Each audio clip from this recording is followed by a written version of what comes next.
Hello everyone, welcome to RV English.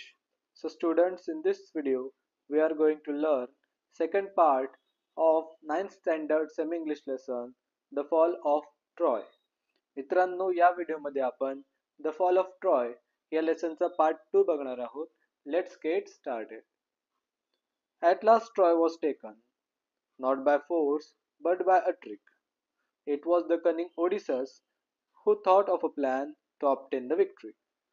शेवटी Troy जे आहे, ट्रॉय शहर जे आहे ते जिंकलं गेलं. ग्रीकांनी ट्रॉय जिंकलं, बट नॉट बाय फोर्स, पण फोर्सने नाही, ताकद लावून किंवा शक्ती लावून नाही, तर बट बाय अ ट्रिक. तर ट्रिक म्हणजे युक्तीने, शक्तीने नाही तर युक्तीने. इट वॉज द कनिंग ओडिसस हू थॉट ऑफ अ प्लॅन. त्यामागे होता कनिंग ओडिसस. कनिंग म्हणजे धूर्त, चालाक. चालाक ओडिसस होता ज्याने प्लॅन बनवला to obtain the victory. Victory म्हणजे विजय प्राप्त करण्यासाठी. तर ओडिससचा प्लॅन होता. Let us build a great wooden horse, he said. तो म्हणाला की चला आपण एक मोठा लाकडी घोडा बांधूया. Big enough to hold men inside it. एवढा मोठा की त्यामध्ये माणसं लपून बसली पाहिजेत. And let some of our best fighters hide in the horse.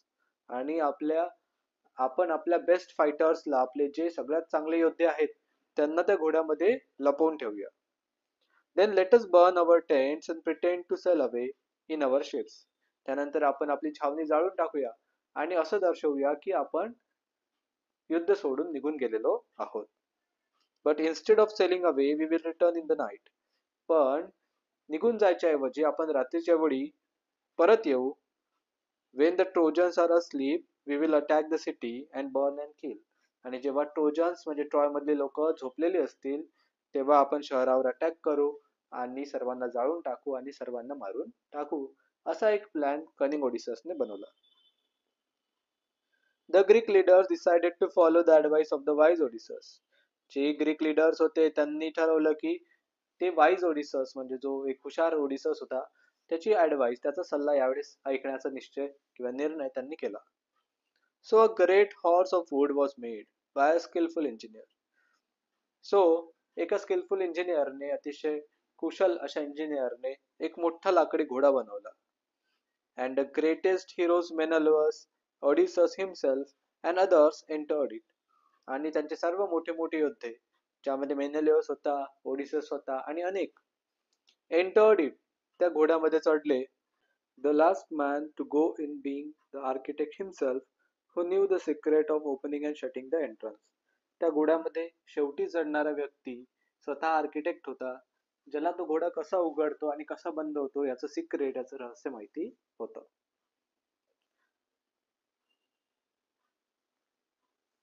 That evening the Greeks burned their tents and sailed away in their ships, but they did not go very far. त्या संध्याकाळी ग्रीकांनी आपली छावणी जाळून टाकली आणि आपापल्या शिपमध्ये बसून ते निघून गेले, पण ते फार लांब गेले नाहीत. Only one man was left behind to pursue the Trojans to drag the horse into their city. त्यांनी फक्त एक माणूस मागे ठेवला होता, टू परस्यू द ट्रोजन, ट्रोजनची समजूत घालण्यासाठी की कसेही करून त्यांनी तो घोडा आपल्या शहरामध्ये नेला पाहिजे. Next day the trojans woke up expecting to go out and fight as they had done for the past 10 years. दुसऱ्या दिवशी सकाळी ट्रॉय मधील लोक उठले आणि ते अपेक्षा करत होते नेहमीप्रमाणे to go out and fight, बाहेर जायचं आणि लढाई करायची, जे ते मागच्या 10 वर्षापासून करत आले होते. What delight and surprise they felt at the sight they saw on the seashore outside the walls. पण जेव्हा त्यांनी भिंतीच्या पलीकडे समुद्र किनाऱ्यावर बघितलं, तेव्हा त्यांना काय डिलाइट आणि सरप्राईज भेटलं. डिलाइट म्हणजे आनंद, सरप्राईज म्हणजे आश्चर्य. इतका आनंद आणि आश्चर्य वाटलं. The tents had it seemed that the long siege was over at last. असं वाटत होतं की इतके दिवस चालत आलेला वेढा शेवटी उठलेला होता. The tents had been burned. सर्व छावणी जळालेली होती. The shore was deserted. आणि समुद्र किनारा निर्मनुष्य होता. The Greek ships had all gone. आणि सर्व ग्रीक शिप्स निघून गेलेल्या होत्या. It's peace at last, they cried. सर्व लोक ओरडू लागले, चला शेवटी शांतता आली. And opened wide their gates and came out in large numbers on the plain. आणि त्यांनी सताड आपले दरवाजे उघडले आणि खूप मोठ्या संख्येने बाहेर समुद्र किनाऱ्यावर आले. Glad to be free again to go where they please. पुन्हा ते जिथे त्यांची इच्छा असेल तिथे जायसाठी मोकळे होते, मुक्त होते आणि या गोष्टीचा आता त्यांना आनंद होता. Then they saw on the sands the huge wooden horse. मग त्यांनी बघितलं रेतीवर एक अतिशय भव्य मोठा असा लाकडी घोडा होता. They gathered round it in astonishment, for it was indeed a wonderful piece of work. सर्व लोक त्या घोड्याच्या भोवती आश्चर्य करत उभे राहिले, कारण तो घोडा नक्कीच एक अतिशय वंडरफुल पीस ऑफ वर्क, अतिशय उत्तम असा पीस ऑफ वर्क म्हणजे कारागिरीचा नमुना होता. As they were wondering how the horse had been built and why it had been left behind, they found a Greek with his hand tied together, lying under it. ते लोक आश्चर्य व्यक्त करतच होते की how the how the horse had been build. हा एवढा मोठा घोडा कसा बांधण्यात आला असेल. Why it had been left behind. आणि या घोड्याला हे लोक असे मागे सोडून का गेले असतील. They found a Greek with his hands tied together lying under it. त्यांना तिथे त्या घोड्याच्या खाली एक ग्रीक सापडला, त्याचे हात बांधलेले होते. When the Trojans dragged him out, the man pretended to be very frightened of them. जेव्हा ट्रोजन्सनी त्या ग्रीकला बाहेर काढलं तेव्हा तो व्यक्ती असं दर्शवू लागला, प्रिटेंडेड म्हणजे दाखवणे, की तो खूप घाबरलेला आहे. When he was commanded to tell them why the Greeks had gone and why they had left this horse behind, he pretended to tremble very much and refused to speak. जेव्हा लोक त्याला विचारू लागले की अचानक हे ग्रीक्स का निघून गेले आणि त्यांनी हा घोडा मागे का सोडला, तर त्यावर तो थरथर कापू लागला आणि काहीही बोलत नव्हता. When at last they threatened to kill him, he spoke and told them this false tale. शेवटी सर्व ट्रोजन्सनी त्याला धमकी दिली की जर तू आता बोलला नाहीस तर आम्ही तुला मारून टाकू. तेव्हा तो बोलला आणि ही खोटी गोष्ट त्याने सर्वांना सांगितली. The Greeks are tired of the long war and have sailed away in their ships, he said. तो म्हणाला की ग्रीक्स एवढे दिवस चाललेल्या वॉरमुळे, युद्धामुळे थकून गेले होते आणि मग ते आपापल्या शिपमध्ये बसून निघून गेलेले आहेत. But they are afraid of the long voyage home too. पण परतीचा जो एवढा मोठा समुद्र प्रवास आहे त्याची ग्रीकांना भीती वाटत होती. So they have made this horse and left it as an offering to the god of the sea. त्यामुळे त्यांनी हा घोडा बनवला आणि या घोड्याला समुद्र देवतेला अर्पण करायसाठी एक भेट म्हणून इथे ठेवण्यात आलं.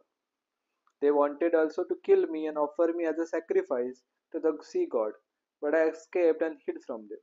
तो पुढे म्हणाला की ते मलाही मारून टाकणार होते आणि माझी बळी देणार होते समुद्र देवतेला, पण मी कसं तरी निसटलो आणि या घोड्याखाली येऊन लपलो. तर अशी ही फॉल्स म्हणजे खोटी गोष्ट त्या ग्रीकाने ट्रोजन्सला सांगितली. But why did the Greeks make such a huge horse? Some of the Trojan asked. काही ट्रोजन्सनी विचारलं, पण ग्रीकांनी एवढा मोठा घोडा का बनवला असेल? And the cunning Greek made this reply. आणि त्यावर त्या चालाक ग्रीकने हे उत्तर दिलं. If they had made a smaller offering, you might have taken it into your city. तो म्हणाला, जर त्यांनी छोटी भेट बनवली असती तर तुम्ही लोक त्याला आपल्या शहरामध्ये घेऊन गेले असते. Then the luck would have gone to the Trojans and not to the Greeks. त्यामुळे लक जे आहे म्हणजे सुदैव हे सगळं ट्रोजन्सला भेटलं असतं आणि ग्रीकांना काहीही भेटलं नसतं. That is why they made it too big to go inside your city, inside your gates. त्यामुळेच त्यांनी हा घोडा एवढा मोठा बनवला की हा तुमच्या गेट्स मधून आत जाता कामा नये. The Trojans were delighted to hear this. ट्रॉयमधील लोकांना हे ऐकून अतिशय आनंद झाला. The Greeks have gone, they said, and the walls are no longer necessary. ते लोक म्हणू लागले, ग्रीक्स तर एकदाचे निघून गेलेलेच आहेत, आता आपल्याला या भिंतींची आवश्यकता नाही. Let's make a hole into the wall and drag the horse in. ते म्हणू लागले की चला या भिंतीला एक मोठं छिद्र पाडूया आणि या घोड्याला आपल्या शहरामध्ये घेऊन जाऊया. Their wise priest warned them not to do so. त्यांचा एक वाईस प्रिस्ट होता म्हणजे हुशार पुजारी होता. त्याने सगळ्यांना वॉर्न केलं, सावध केलं की तुम्ही असं करू नका. It may be a trick that will ruin us, he said. तो म्हणाला की ही कदाचित त्यांची एखादी ट्रिक असू शकते, युक्ती असू शकते, ज्यामुळे आपण सर्व बर्बाद होऊन जाऊ. रुइन म्हणजे काय तर आपण आपल्यावर आपत्ती येईल, आपण बर्बाद होऊ. You will bring disaster on the city if you break down the walls. तो म्हणाला की जर तुम्ही भिंत तोडली तर तुम्ही शहरावर मोठं संकट घेऊन याल. But they were so excited that they paid no attention to his words. पण जे ट्रोजन्स होते ते एवढे एक्साइटेड होते, युद्ध संपल्याच्या आनंदात ते एवढे मशगूल झाले होते की त्यांनी त्या वाईस प्रिस्टच्या बोलण्याकडे बिलकुल लक्ष दिलं नाही. They broke down part of their strong wall in order to drag the horse in. त्यांनी त्यांची जी मजबूत भिंत होती त्याचा एक भाग तोडला आणि ते त्या घोड्याला आपल्या शहरामध्ये घेऊन गेले. All that day the Trojans feasted and drank and celebrated. त्या दिवशी दिवसभर ट्रॉयमधल्या लोकांनी जेवणावळी केल्या. ड्रँक म्हणजे ते मस्तपैकी पिले आणि सेलिब्रेट म्हणजे त्यांनी साजरं केलं. After all their celebrations they went to sleep and slept soundly. आपलं संपूर्ण सेलिब्रेशन आटोपल्यानंतर ते झोपायला गेले आणि शांततेत झोपी गेले. But that day of rejoicing was soon followed by a night of terror and death. पण तो रिजॉयसिंग म्हणजे आनंदाचा दिवस लवकरच एक नाईट म्हणजे रात्र घेऊन आला टेरर आणि डेथची म्हणजे भीती आणि मृत्यूची रात्र घेऊन आला. The Greek ship had not sailed far. As soon as they were hidden by an island, they had lowered their sails and dropped anchor and wait for the night. Greek ship फार लांब गेलेल्या नव्हत्या. जसे ते एका बेटापासून लपल्या म्हणजे बेटाच्या पलीकडे लपल्या, त्यांनी आपला अँकर टाकला आणि तिथेच ते वाट बघू लागले रात्र होण्याची. In the darkness the fleet sailed back. आणि रात्रीच्या अंधारात संपूर्ण फ्लीट म्हणजे तो ताफा होता जहाजांचा, तो परतू लागला. And the leading ship which was Agamemnon's bore a red light high on its mast. आणि सगळ्यात समोरची जी शिप होती ती होती ॲगेमेमॉन्सची. त्यांनी आपल्या मास्टवर एक मोठा लाल दिवा लावला. The Greek, who was watching for the return of the fleet, crept to the wooden horse and gave the signal. The Greek म्हणजे तो ग्रीक जो की त्यांचे लोक परत येण्याची वाटच बघत होता. जसं त्यांनी तो लाल सिग्नल बघितला तो क्रेप्ट म्हणजे सरपटत आपल्या घोड्याजवळ गेला आणि त्या घोड्यातल्या लोकांना त्यांनी सिग्नल दिला. The side of the horse opened. घोड्याची साईड उघडली गेली. And the Greeks climbed out and opened the gate. आणि त्यातून ग्रीक सोल्जर्स घोड्यामध्ये लपलेले बाहेर उतरले आणि त्यांनी भिंतींचे जे दरवाजे होते त्यांना आतून उघडलं. The whole Greek army entered the sleeping city. अशा प्रकारे त्या झोपलेल्या शहरात संपूर्ण ग्रीक आर्मी एकदाचीच घुसून गेली. Immediately the Greeks set fire to house and towers and palaces. आणि immediately तात्काळ ग्रीकांनी समोर दिसेल त्याला घरांना, टॉवर्स आणि महालांना आग लावणं चालू केलं. and began to burn and kill. आणि जाळपोळ आणि जो समोर दिसेल त्याला मारून टाकणं चालू केलं. Troy was filled with sights of leaping flames and the sounds of shouting and the noise of weapons and the cries of weeping women. अशा प्रकारे ट्रॉय हे संपूर्ण शहर लिपिंग फ्लेम्स म्हणजे ज्या मोठमोठ्या जळणाऱ्या ज्वाळा होत्या त्यांच्या दृश्यांनी, द साऊंड ऑफ शाउटिंग ओरडण्याच्या आवाजांनी, नॉईस ऑफ वेपन्स म्हणजे तलवारीच्या खणखणाटांनी, and cries of weeping women आणि रडणाऱ्या स्त्रियांच्या ओरडण्याने भरून गेलं. The sleeping Trojans sprang out of their beds, but they were taken by surprise. झोपलेले ट्रोजन्स अचानक जागे झाले, पण त्यांना सरप्राईज मिळालेलं होतं. Their enemies were right inside their walls. कारण त्यांचा एनिमी हा त्यांच्या भिंतींच्या आतमध्ये होता. And many of the Trojans were killed before they could put on their armor and seize their weapon. आणि बरेच ट्रोजन आर्मर घालायच्या आधी आणि तलवार उचलायच्या आधीच मरून पडत होते. A bright light lit up the night sky as palaces and houses and temples and towers went up in flames. ती अंधारी रात्र उजळून निघाली जेव्हा महालांना, घरांना, मंदिरांना आणि टॉवर्सला आगी लागल्या. The Trojans fought as well as they could, but it was all in vain. Troy मधल्या सैनिकांनी लोकांनी शक्य तेवढा प्रतिकार केला पण सर्व व्यर्थ. वेन म्हणजे व्यर्थ. Old King Priam was killed with all his brave sons. म्हातारा राजा प्रायम हा सर्व त्याच्या शूर मुलांसहित मारला गेला. Hector's wife and his old mother and sister were carried off as the slaves by the conquerors. कॉन्क्युरर्स म्हणजे जिंकणाऱ्यांनी हेक्टरच्या वाईफला, त्याच्या म्हाताऱ्या आईला आणि त्याच्या बहिणीला गुलाम म्हणून आपल्या बरोबर नेलं. देअर फेट वॉज इन कॉन्ट्रास्ट टू हेलन्स. त्यांचं नशीब हेलनच्या विपरीत विरुद्ध होतं. When King Menelaus rushed through the city looking for her and found her in her palace. King Menelaus संपूर्ण शहरात तिला शोधत होता. शेवटी त्याला ती एका पॅलेसमध्ये, एका राजमहालामध्ये सापडली. She hung her head in shame and sorrow as she faced her former husband. आपल्या पूर्वीच्या पतीला बघितल्यानंतर तिने शरमेने आणि दुःखाने मान खाली घातली. Her voice was choked with emotion. भावनेने तिचा कंठ दाटून आला. She could not speak आणि पुढे ती बोलू शकली नाही. But Menelaus forgave her. पण मेनेलियसने तिला माफ केलं and she went back with him. आणि ती त्याच्यासोबत परत गेली. For it was only Aphrodite who had turned her heart away from her home and her husband and her child. कारण Aphrodite देवीनेच तिचं मन तिच्या घरापासून, तिच्या पतीपासून, तिच्या मुलांपासून दूर केलं होतं. तिला भरकटवलं होतं.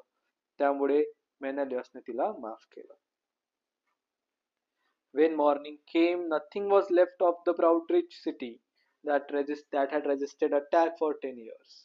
दुसऱ्या दिवशी जेव्हा पहाट आली, सकाळ उगवली, तेव्हा त्या अतिशय प्राऊड आणि रिच सिटीमध्ये, त्या श्रीमंत आणि स्वाभिमानी शहरात काहीही उरलेलं नव्हतं, ज्याने 10 वर्षापर्यंत सर्व प्रकारचे हल्ले परतून लावले होते.